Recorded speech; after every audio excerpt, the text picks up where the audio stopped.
یہ सूरत के मुखातिब हुजूर नहीं, बल्कि सूरत के मुखातिब तो हुजूर के बाद तो पूरी उम्मत, जिसको वही मिशन और वही काम सुपुर्द किया गया है जो हुजूर के सुपुर्द किया गया। जिससे ये मालूम होता है कि उस उम्मत के लिए भी इस काम को करने के लिए, उस उम्मत में से जो लोग भी इस काम को करना चाहें, उनके लिए जो जमात करना चाहे, गिरोह करना चाहे, लश्कर करना चाहे, रियासत करना चाहे, उसके लिए भी इस काम को करने में ये दो बाजू हैं जिनसे कि उसको परवाज करना चाहिए। एक अल्लाह के शुक्र और उसकी तस्बीह, और दूसरे इस्तिग़फ़ार। अल्लाह से अपना ताल्लुक जोड़ें, उसी का शुक्र अदा करें, अपने ऊपर नाज न करें बल्कि अल्लाह के ऊपर भरोसा करें, और जो भी मिले उसको अल्लाह की तरफ से करें, और साथ ही अपना जायजा लें, अपने को देखते रहें। और गलतियां तो हो सकती हैं, हुजूर से तो गुनाह सरजद नहीं हो सकता था, लेकिन आपके बाद आने वाला कोई मासूम नहीं, किसी से भी गुनाह और गलती हो, बड़े बड़े दीनदार सालिहीन से भी हो सकती है। अपने ऊपर निगाह रखना, और जहाँ गलती हो जाए वहाँ फौरन गलती का एतराफ करना और अल्लाह से माफी मांगना। ये इंसानों के लिए भी,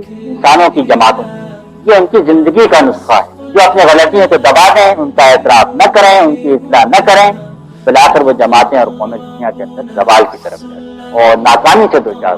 जो कौमें अपनी गलतियों का एतराफ करती हैं, उनको इस्लाह करती हैं, वो दुनिया के अंदर बुलंदी की तरफ। इस्तग़फ़ार के साथ अल्लाह ताला ने बार बार इसका जिक्र फरमाया है कि ए कौमें इस्तग़फ़ार करो। इस्तग़फ़ार करोगे तो अल्लाह ताला आसमान से पानी बरसेगा और जमीन से खेती उगाएगा और माल और दौलत में और तादाद में और कुव्वत में इजाफा करेगा, और कुव्वत के अंदर कुव्वत का इजाफा करता चला जाएगा।